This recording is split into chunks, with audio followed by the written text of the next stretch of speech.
All right. Here we go, guys. Rainforest burning. Before we start, remember, we learned a little bit about the rainforest, about climate change and global warming. We watched some videos about it.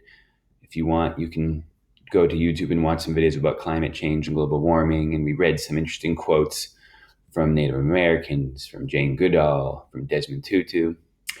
And before we start, let's look at these charts. You cellists, right? We have cello 2 and cello 1. Make sure you have the A section, right? And the bridge written on your page.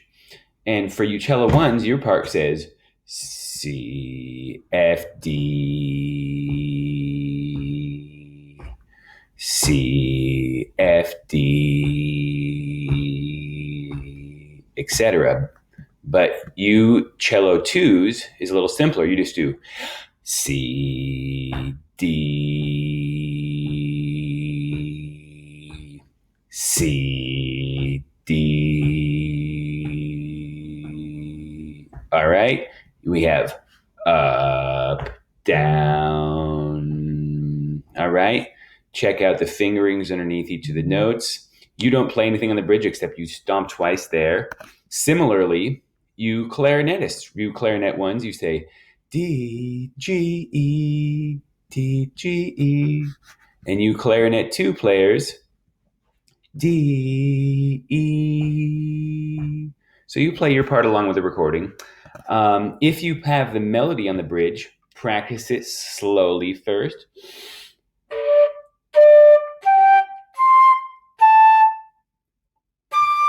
Even slower, maybe in little pieces.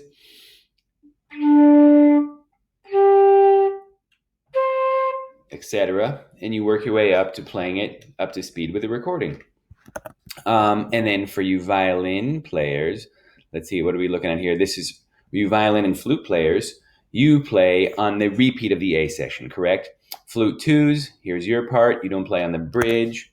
Flute 1s, here's your part. You do play on the bridge. All the fingerings are written underneath. Cool. Violins, same thing. Violin 2, you play on the repeat of the A section, and you play that D there. Remember, E 1.5 means you put on the E string, you put your first finger and you put your second finger right next to it rather than putting your second finger on the second sticker. And violin 1s, you do play that line on the bridge. You may want to practice that slowly a few times before we start. Here we go, guys. Rainforest Burning. Let's play it. Here we go. 1, 2, ready, and hit it.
And we'll stop right there. Nice job, guys. Remember, you can write a poem about this song as well. Um,